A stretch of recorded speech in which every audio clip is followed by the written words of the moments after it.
করে কমে খাও আর উপরে দাও 25-75-এর হিসাব, এই হিসেবে এটাই তাদের মত, এটাই তাদের কথা, এটাই তাদের আদর্শ, ব্যাস এইভাবে চলছে। কোটিখানেক নাম বাদ যাবে এখনো পর্যন্ত, যতই চেষ্টা করুক। মমতা ব্যানার্জি বারবার বলেছেন এসআইআর মানি না, আবার এয়ারপোর্টে অভিষেক ব্যানার্জি বলেছে ইয়েস স্যার নয় নো স্যার, তো কোথায় গেলেন? এত আওয়াজ, এই তো এসআইআর হচ্ছে। এটাও দেখবেন পরবর্তী সময় যে বিধানসভা আসছে, সেখানেও দেখবেন সন্দেশখালী বিধানসভা আমরা জিতব, প্রায় 170-80টা সিট আমরা পাবো আশা করছি। বিরোধীদের রাজনীতি করার পরিসরটুকু এরা কেড়ে নিয়েছে, এর আগে এটা ছিল না। নমস্কার, আর দেখছেন আপনারা ওঙ্কার বাংলা, সঙ্গে আমি সঞ্জয়। আজ আমরা পেয়ে গেছি আসানসোল উত্তরের বিজেপি তাবড় নেতা কৃষ্ণেন্দু মুখার্জির সঙ্গে। তাদের সঙ্গে একটু কথা বলবো এবং জানবো আগামী 26-এর ওনাদের কী কী পরিকল্পনা আছে। দাদা, ওঙ্কার বাংলা আপনাকে স্বাগত। নমস্কার নমস্কার নমস্কার। সামনে 2026 ভোট, রাজ্যে আপনারা এসআইআর গঠন করে দিয়েছেন, কত ফল পাবেন আশা করছেন? চলছে, এখন তো ফর্ম জমা হচ্ছে, আরও একটু সময় লাগবে। আশা করি কোটিখানেক নাম বাদ যাবে এখনো পর্যন্ত, যতই চেষ্টা করুক। মমতা ব্যানার্জি বারবার বলেছেন এসআইআর মানি না, তারপরেও দেখেছেন ওনার দ্বিচারিতা গোটা পশ্চিমবঙ্গ দেখেছে, কীভাবে রাস্তার উপর বিভিন্ন মোড়ে মোড়ে ক্যাম্প লাগিয়ে তৃণমূল কংগ্রেসের ছেলেরা সব বসে রয়েছে। বিএলওদের পকেটে ভরে নেওয়ার একটা প্রচেষ্টা, বিএলওদের বিভিন্ন ক্লাবে বিভিন্ন পার্টি অফিসে বসে। তারপরেও আমি বলছি আপনাকে যে কোটিখানেক নাম বাদ যাবে, যতই চেষ্টা করুন কোটিখানেক নাম কিন্তু বাদ যাচ্ছে। এবং এই ভোটের একটা বৃহৎ অংশ, ধরুন যে ভোটটা বাদ হবে তার একটা 60-70% পোলিং শাসক দলই করতো, সেটা আর করতে পারবে না। খুব ঠিকঠাকই হবে বলে আমার মনে হয়। বিরোধীরা আপনাদের উদ্দেশ্যে কটাক্ষ করেছে যে আপনারা হয়তো পশ্চিমবঙ্গে ফুল ফোটাতে পারছেন না, তা বলে আপনারা সিট আসন সংখ্যা বাড়াচ্ছেন। এই 5 বছর কি আপনারা জ্যোতিষী বা গণনা কিছু শিখেছেন? কি করে 1 কোটি আপনারা বলছেন? দেখুন, এটা তো সংখ্যা তত্ত্ব যেটা আছে, যেভাবে আসছে এখনো পর্যন্ত, যে ফর্ম ডিস্ট্রিবিউশন আর যে ফর্ম এখনো পর্যন্ত জমা হচ্ছে, এটার থেকেই বোঝা যাচ্ছে। দেখবেন যে এটা কোটিখানেক এসে দাঁড়াবে, আপনি মিলিয়ে নেবেন, সময় এটার প্রমাণ দেবে। এর আগে ইলেকশনে তো আপনি সন্দেশখালী দায়িত্ব ছিলেন, সেখানে আপনার দল ভালো রেজাল্ট করলো না কেন? না, সন্দেশখালির দায়িত্বে ছিলাম না আমি, ওটা পুরো ওই উত্তর 24 পরগনার দায়িত্বে ছিলাম, যেখানে সাংগঠনিক জেলা বসিরহাট একটা লোকসভা ছিল।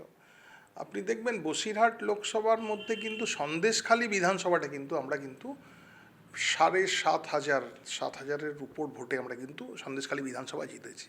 সন্দেশখালীর মা বোনেদের যে আন্দোলন, তাদের যে তৃণমূল কংগ্রেসের শাহজাহান শেখের মতন যে লোকজন, তারা যেভাবে সন্দেশখালীর মা বোনেদের উপর অত্যাচার করেছে, এটা খালি সন্দেশখালী না, এটা পশ্চিমবঙ্গের বিভিন্ন প্রান্তে বিভিন্ন জায়গায় এই জিনিসই হয়। সন্দেশখালীর মা বোনেরা রাস্তায় বেরিয়ে, রাস্তায় নেমে এটার প্রতিবাদ করেছে। তার জন্য সাধারণ মানুষ এটা ভোট বাক্সে এটার প্রতিফলন দেখা গেছে। এবং আমি আপনাকে জানিয়ে রাখি যে সন্দেশখালীর মুভমেন্ট এমন একটা মুভমেন্ট, সেখানে বারবার শাসক দল বারবার বিভিন্নভাবে সেই আন্দোলনকে থামাবার জন্য, সেই আন্দোলনকে বন্ধ করাবার জন্য বিভিন্নভাবে মানুষকে পারচেজ করেছে, মানুষদেরকে বিভিন্নভাবে করেছে। কিন্তু আপনাকে আজকের দিনেও বলে রাখি, আজকে আমার দায়িত্ব ওখানে নেই, আমার দায়িত্ব ওখান থেকে শিফট হয়েছে, কিন্তু আজকের দিনেও আমি বলে রাখি, সন্দেশখালীতে কিন্তু মানুষ কিন্তু বিজেপির সঙ্গে আগামী দিনে থাকবে এবং পেছনের দিনেও ছিল। এটাও দেখবেন পরবর্তী সময় যে বিধানসভা আসছে, সেখানেও দেখবেন সন্দেশখালী বিধানসভা আমরা জিতব। 26-এ লোকসভা তো সামনে, বিধানসভা ভোট সামনে, আপনাদের এজেন্ডা কি? সামনে কি দুর্নীতি না এসআইআর?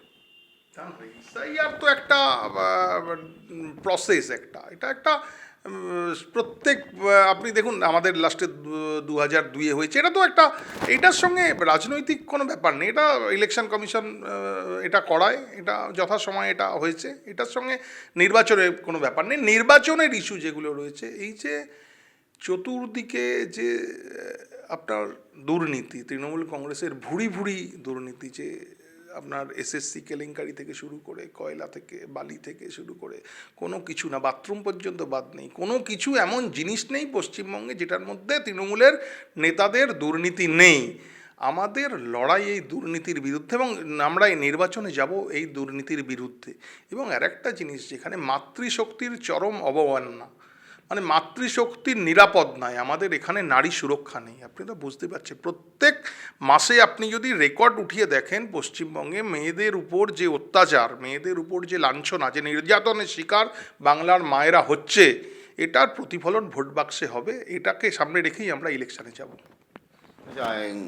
গত কয়েকদিন আগে ডায়মন্ড হারবার সংসদ অভিষেক বন্দ্যোপাধ্যায় সেবাশ্রয় ক্যাম্প উদ্বোধন করতে মহেশতলে আসেন। তিনি সাংবাদিকদের একটা প্রশ্ন ছোড়েন। তিনি বলেন যে আপনারা বিজেপিকে গিয়ে জিজ্ঞাসা করুন, দায়িত্ব নিয়ে তিনি বলছে যে আপনারা এসআইআর করছেন, এরপর আপনাদের সংখ্যা আরও কমে যাবে, 2 সংখ্যায় আসবে, এত গ্যারেন্টি। সেটা তো সময় প্রমাণ দেবে। ওনাদের কথা বলবার মানে কিছু দরকার নেই। ওনারা চরম দ্বিচারিতা করে ওদের। আপনারা দেখুন না, তৃণমূলের সমস্ত দ্বিচারিতা পরপর দেখুন। আপনি সিএ থেকে দেখুন, সিএ যখন হয়েছিল সেটার বিরোধিতা করেছে, আবার সিএ হলো। আপনি দেখুন আমাদের ওয়াকফ অ্যামেন্ডমেন্ট বিল দেখুন, ওটা ওয়াকফ অ্যামেন্ডমেন্ট বিলের অ্যাক্টের বিরোধিতা করেছিল সরকার, এখানে আমরা করতে দেবো না। ওই তো পিবি সালেম কয়েকদিন আগে একটা প্রত্যেক ডিএমকে নির্দেশিকা পাঠিয়েছে যে যে গাইডলাইন আছে সেই গাইডলাইনে সব কিছু আপলোড করতে হবে। আপনি একইভাবে এসআইআর ক্ষেত্রেও তাই, এসআইআরটা বললে হতে দেবে না, চিৎকার করে 21শে জুলাই বলছিলেন মঞ্চে দাঁড়িয়ে। আবার এয়ারপোর্টে অভিষেক ব্যানার্জি বলছে ইয়েস স্যার নয়, নো স্যার। তো কোথায় গেলেন? এত আওয়াজ, এই তো এসআইআর হচ্ছে, এসআইআরও হবে। আর ওই ডায়মন্ড হারবারের প্রতিটা সিটে ভারতীয় জনতা পার্টি জিতবে। ওই দেখবেন ওই থোতা মুখ ভোতা হবে। কতটা দায়িত্ব নিয়ে বলছেন আপনি? একেবারে খুব দায়িত্ব নিয়ে বলছি। এই বছর 2026-এর যে ইলেকশন আসতে যাচ্ছে, সেই ইলেকশানে পশ্চিমবঙ্গে ভারতীয় জনতা পার্টির সরকার গড়বে। এর মধ্যে কোনো রকম দ্বিমত নেই, আমরা কোনো দ্বিমত পোষণ করছি না। আমরা মানে চরমভাবে আমরা এটা চাইছি, এবং আমরা খালি ভারতীয় জনতা পার্টির কার্যকর্তা আমরা চাইছি না, আপামর জনসাধারণ, পশ্চিমবঙ্গের মানুষ যন্ত্রণায় অতিষ্ঠ, জ্বলে গেছে।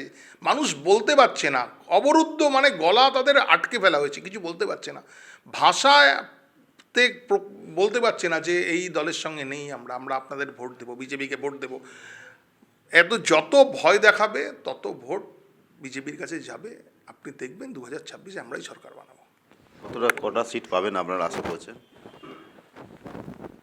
দেখুন, কটা সিট পাবো একটা মোটামুটি আমাদের নেতৃত্ব যেটা দেখছিলাম, শুভেন্দুদা বলছিলেন সেদিনকে, প্রায় 170-80টা সিট আমরা পাবো আশা করছি। এখন এটা ইলেকশন তো, নির্বাচন, আরও দিন যত এগিয়ে আসবে তখন আরও এটা বোঝা যাবে। আরও কিছুদিন যাক, তারপর এটা মোটামুটি একটা আন্দাজ পাওয়া যায়। আমরা টার্গেট করছি 170-80টা সিট আমরা পাবো। দাদা, আপনারা যে জিতবেন, যে আশাবাদী বলছেন, এত সিট পাবেন বলছে, আপনাদের বুথ স্তরে BLO 2 দেওয়ার মানুষ নেই, এমনভাবে কটাক্ষ করছে আপনাদের। একেবারে না, একেবারে ঠিকঠাক, একদম বাজে কথা বলছেন। BLA 2, আমি যেই জেলার, আমি পশ্চিম বর্ধমানের BLA 2 এসআইআরের ইনচার্জ আছি, আমার জেলাতে এখনও পর্যন্ত আপনি মানে 80% 90% বুথে আপনি দেখুন, বিভিন্ন বিধানসভায় আমি বলছি, সমস্ত তার রেকর্ড আমাদের কাছে, সমস্ত BLA 2 হয়ে গেছে। এই রেকর্ড আপনি ইলেকশন, আমার কথা বিশ্বাস করতে পারেন, ইলেকশন অফিস থেকে এই রেকর্ডটা আপনি পেয়ে যাবেন। আমাদের সমস্ত বুথে BLA 2 অলরেডি রেডি, আর বাকি যে কটা রয়েছে এই কটা কয়েকদিনের মধ্যে আমরা করে দিতে পারবো। বিভিন্ন জায়গায় কী আছে, মাইনরিটি কিছু ওয়ার্ড আছে, কিছু মানে দুর্গম কিছু বুথ রয়েছে যেখানে কার্যকর্তা পাওয়া মুশকিল হয়ে পড়ছে। সেইখানে আমরা ইলেকশন কমিশনের একটা নির্দেশিকা এসছে, যে কোনো জায়গা থেকে, বিধানসভার যে কোনো জায়গা থেকে সেই বুথে দেওয়া যাবে। আমরা যা বাকি আছে অল্প, সেটাও আমরা 1-2 দিনের মধ্যে করে ফেলে নেবো। আমি একটা কথা এর সঙ্গে বলে রাখি, দেখুন, এই সরকার, এই তৃণমূল সরকার, এই তৃণমূল পার্টি, এরা না বিরোধীদের রাজনীতি করতে দেয় না। বিরোধীদের রাজনীতি করার পরিসরটুকু এরা কেড়ে নিয়েছে। এর আগে এটা ছিল না। আজকের দিনে 21-এর পর যে সন্ত্রাস যেটা করেছে এরা, এই নির্লজ্জ প্রশাসনের সহযোগিতায় এই তৃণমূল যে সন্ত্রাস করেছে কার্যকর্তাদের উপর, তারপরেও বিজেপির ছেলেরা রাস্তায় আছে, মাঠে ময়দানে রয়েছে, পার্টি অফিস স্কুলে বসে আছে, BLA 2 দিচ্ছে, বুথ প্রেসিডেন্ট দিচ্ছে। এটা অনেক বড় ব্যাপার। যেদিন তৃণমূল কংগ্রেসটা চলে যাবে সরকার থেকে, না, এদের পার্টি অফিস খোলবার লোক থাকবে না। আমি বলে দিলাম আপনাকে, এই কথাটা লিখে রাখুন, 2-3 মধ্যে এদের সব গুটিয়ে যাবে, এই সরকার থাকবে না। এই সরকারের সঙ্গে সঙ্গে পার্টিটাও গুটিয়ে যাবে। আজকে ভারতীয় জনতা পার্টি একটা সর্বভারতীয় পার্টি, তাদের একটা নীতি, নৈতিকতা, আদর্শ, প্রিন্সিপাল আছে। এই তৃণমূল কংগ্রেসের কোনো না আছে নীতি নৈতিকতা, না আছে কোনো আদর্শ। এদের খালি করে কমে খাও আর উপরে দাও 25-75-এর হিসাব, এই হিসেবে এটাই তাদের মত, এটাই তাদের কথা, এটাই তাদের আদর্শ, ব্যাস এইভাবে চলছে। সময় প্রমাণ দেবে কোনটা ঠিক কোনটা ভুল। এই তৃণমূলের পক্ষ থেকে তো বলা হচ্ছে যে আপনারা কেন্দ্র সরকার ইচ্ছা করে রাজ্যের টাকা আটকে রেখেছে। টাকার হিসাব যদি না দেয় টাকা আটকে রাখবে, টাকার হিসাব দেয় না। কোর্টেও তো অভিষেক ব্যানার্জি তো বারবার বলছে, প্রকাশ্যে বলছে, চ্যালেঞ্জ করে বলছে যে কোর্টও দিতে বলছে, তারপরেও আপনারা দিচ্ছেন না। দেখুন, সবটা একটা প্রসেসের মধ্যে থেকে হয়, তো সবটা একটা প্রসেস, সবটা একটা সিস্টেমের মধ্যে হয়। ওই রকম ইচ্ছা করবো আর হবে ওই রকম জিনিস হয় না। একটার ঘাড়ে একটা জিনিস, একটা টাকা আসে অন্য একটা ফান্ডে দেয়, ও আবার এই টাকাটা নিয়ে ওই ফান্ডে চালায়, এইসবই তো করে। কি আপনি দেখেন না, দুর্গা পূজা দেখতে পারেন না কী ঘটনা, কী সব ব্যাপার।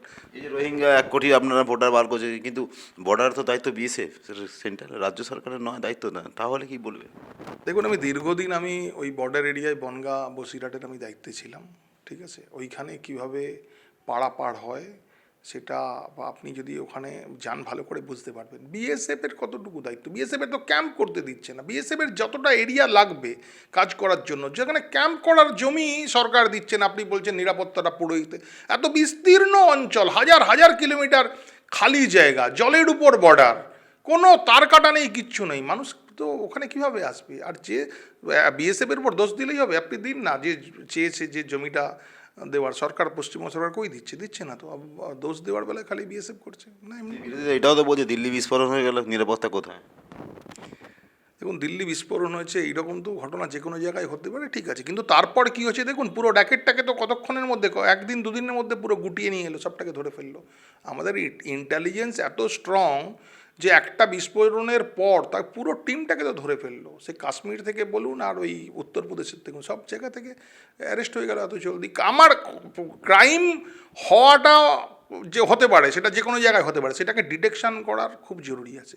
পশ্চিমবঙ্গের এখানে দেখেছেন এক একটা ঘটনা ঘটে, তার কোনো কিছু সুরাহা হয় না, কিছু পাওয়া যায় না, ডিটেক্ট হয় না, এই তো হচ্ছে অবস্থা। কৃষ্ণেন্দু মুখার্জি বিজেপির তাবর নেতা এবং দলীয় নেতা, তিনি যেমনটা বললেন যে আগামী 26-এ লোকসভা বিধানসভা নির্বাচনে তিনি 170টা ঠিক আশা করবেন এবং তৃণমূল মুছে, সেটা তো সময়ের অপেক্ষায় রইল এবং আমরাও থাকলাম, দেখলাম। ক্যামেরায় সন্তোষ রায়ের সঙ্গে আমি সঞ্জয় মাঝি, ওঙ্কার বাংলা।